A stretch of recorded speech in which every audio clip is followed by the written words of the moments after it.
It is the hottest spot in town for all the wrong reasons. Yet another fire Sunday night at the corner of 10th and Dearborn near I-5 and I-90, a notorious netherworld of encampments and alleged organized crime on state-owned and managed property that Seattle records show has sparked 14 fires in 2023 alone. My major concern is now what comes next. KOMO News has highlighted the issues that date back years. We encourage people to take advantage of the many groups and shelters that are in the city. That was 2019.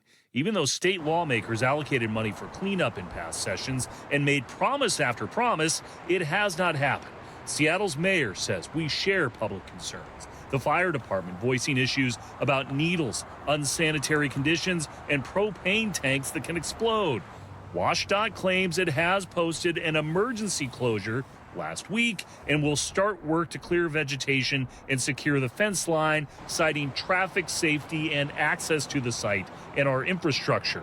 No timeline was given, and there was no indication anything had changed, meaning the burden is now on the state's shoulders to put some cold water on this spot, which continues to flare up. In Seattle, Chris Daniels, KOMO News.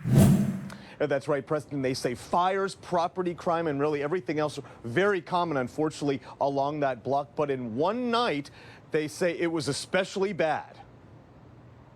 2 large-scale emergencies in under a day, with a rolling set of drama coming from this RV and others. The whole neighborhood got trashy, and every day stuff's showing up being stolen, activities day and night. Yet in 24 hours, that activity amped up majorly. It started with this SWAT standoff, where a woman armed herself with a gun inside this RV. Several hours passed before she surrendered. Then less than 24 hours later, this, flames ripping through that same RV. What goes on around here day and night, all the graffiti, it's a war zone. And it's worse than downtown 3rd Street was. This man is coming off a period of homelessness and lives in temporary housing nearby. It flags anybody like myself who does care. It just shoves us down even harder. Seattle Fire tells KOMO News that this RV fire is suspicious, yet those who live and work near here say they have become numb to these types of emergencies. This is probably the 5th RV explosion I've seen since I've worked here, or fire. The exact cause of this fire is still under investigation.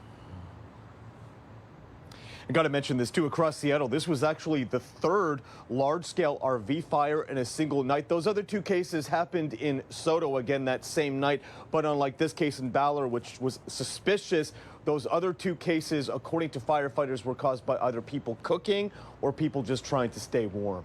Coming to you live from Seattle tonight, Ryan Sims, KOMO News. When temperatures turn dangerously cold, homeless people will do all they can to stay warm, including using hand sanitizer as fuel.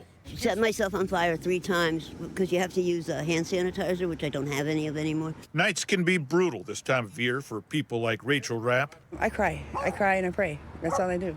It's really cold. Overflow shelters like this one, run by Tacoma Rescue Mission, are trying to answer the need. The city of Tacoma is helping to fund this effort, which makes another 50 beds available when temperatures drop. Nativity House can add space for 80 extra people. There wasn't many people there. It was weird.